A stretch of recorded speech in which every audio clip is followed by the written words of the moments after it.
नमस्कार दोस्तों, मैं हूं आपका आध्यात्मिक दोस्त आचार्य मोहित और वेद सार संसार में आपका स्वागत करता हूं। दोस्तों, हम वीडियो सीरीज़ बना रहे हैं कारकांश कुंडली के प्रत्येक भाव में ग्रहों का क्या फल होता है, ग्रहों के दृष्टि, ग्रहों के युति, ग्रहों के अलग अलग योगों का क्या फल आपको प्रत्येक भाव में मिलता है कारकांश कुंडली के। और आज का हमारा विषय कारकांश कुंडली का दशम भाव है। इसी वीडियो सीरीज़ की श्रृंखला में हमने प्रथम भाव से लेकर नवम भाव तक का फल बतला दिया है। यदि आपने उन भावों का फल नहीं देखा है तो आपको इस वीडियो के प्लेलिस्ट में जाकर सभी भावों के फल को अवश्य देखना चाहिए। और यदि आप नहीं जानते हैं कि आपकी कारकांश कुंडली क्या है, कारकांश कुंडली किस प्रकार से बनाते हैं, 7 कारक ग्रह कौन कौन से होते हैं, इन सभी विषयों पर मैंने बहुत ही विस्तार से वीडियो बनाया है, जिसे आप आई आइकन में जाकर देख सकते हैं। और अगर आप हमारे चैनल में न्यू हैं तो कृपया हमारे चैनल को सब्सक्राइब करें तथा हमारे प्लेलिस्ट को भी अवश्य विजिट करें। आइए बात करते हैं कारकांश कुंडली के दशम भाव के ऊपर। जिस प्रकार किसी लग्न कुंडली का दशम भाव करियर तथा आपके कर्म स्थान को दर्शाता है, उसी प्रकार कारकांश कुंडली का दशम भाव जीवन में स्थिरता, धनवान, बल तथा बुद्धि को दर्शाता है। पूर्व के आचार्यों का यह मत है, यदि कारकांश कुंडली के दशम भाव में शुभ ग्रह स्थित हो तो जातक स्थिर होता है, धनवान होता है, बुद्धिमान होता है, बलवान होता है, इन सभी चीज़ों से युक्त होता है तथा गंभीर होता है, अपने जीवन में सीरियस होता है, अपने कर्तव्यों के प्रति, किसी चीज़ के प्रति निष्ठावान होता है, अर्थात अपने सूझबूझ, अपने बल बुद्धि विद्या ज्ञान से अपने जीवन में अपने रोल्स एंड रिस्पॉन्सिबिलिटी को पालन करने वाला होता है। उसी प्रकार यदि कोई पाप ग्रह स्थित हो, कोई अशुभ ग्रह स्थित हो, तो शास्त्रों का यह मत है कि ऐसा जातक व्यापार तथा व्यवहार यह दोनों में ही हीन होता है।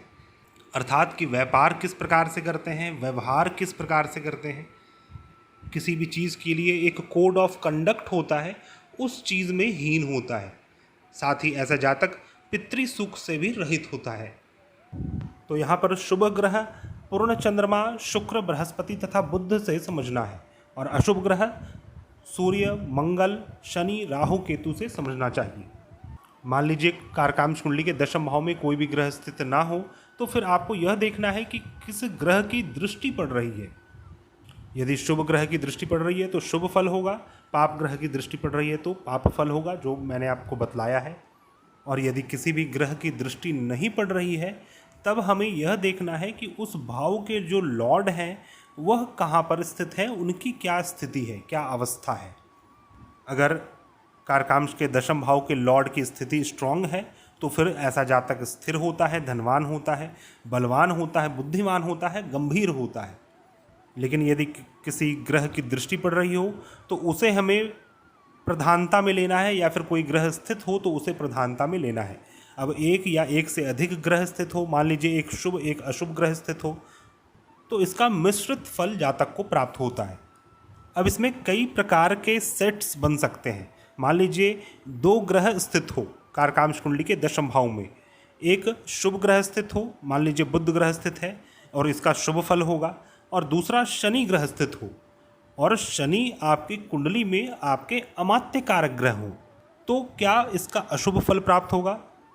तो यहाँ पर यह बात ध्यान रखना है कि कौन से कारक हैं, इसे भी देखना आवश्यक है। मान लीजिए आत्मा कारक या अमात्य कारक स्थित हो कर्मस्थान में और वह अशुभ ही ग्रह हो, फिर भी उसका बहुत ही शुभ फल, श्रेष्ठ फल जातक को प्राप्त होगा।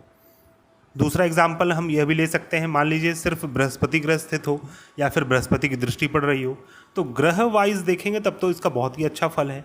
लेकिन जब हम आपके कारक में देखेंगे तो यह मान लीजिए आपके जाति कारक ग्रह हैं, जाति कारक या ज्ञाति कारक कुछ भी बोल सकते हैं। तो जाति कारक ग्रह आपके जीवन में, आपके कर्म स्थान में अनेक प्रकार के हर्डल्स को क्रिएट करेंगे, अड़चन बाधा को क्रिएट करेंगे। तो जातक धनवान, बलवान, बुद्धिमान, गंभीर होते हुए भी अपने जीवन में अपने रोल्स एंड रिस्पॉन्सिबिलिटी को पूर्ण रूप से नहीं निभा पाएगा। तो इस प्रकार से हमें फलादेश करना चाहिए कारकांश कुंडली के दशम भाव का। ग्रंथों में कुछ विशेष ग्रह युति, ग्रह दृष्टि का फल बतलाया गया है।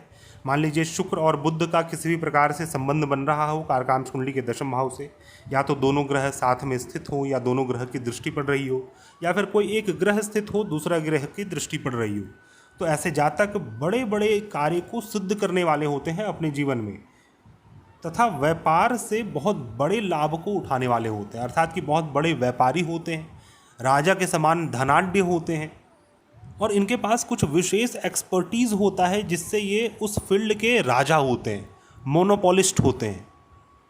उसी प्रकार 3 दिव्य ग्रहों का संबंध बतलाया गया है। वैसे तो 9 के 9 ग्रह दिव्य हैं, बाकी के जो और भी 7 अप्रकाश्य ग्रह हैं वो भी दिव्य हैं, लेकिन इसमें भी सूर्य, चंद्रमा और बृहस्पति को विशेष देवता और सतोगुणी का श्रेणी में रखा गया है। तो यदि सूर्य चंद्रमा साथ में युति में हो कारकांश कुंडली के दशम भाव में और बृहस्पति ग्रह की दृष्टि पड़ रही हो, तो ऐसा जातक अवश्य ही राजा होता है, इसमें कोई भी संदेह नहीं है।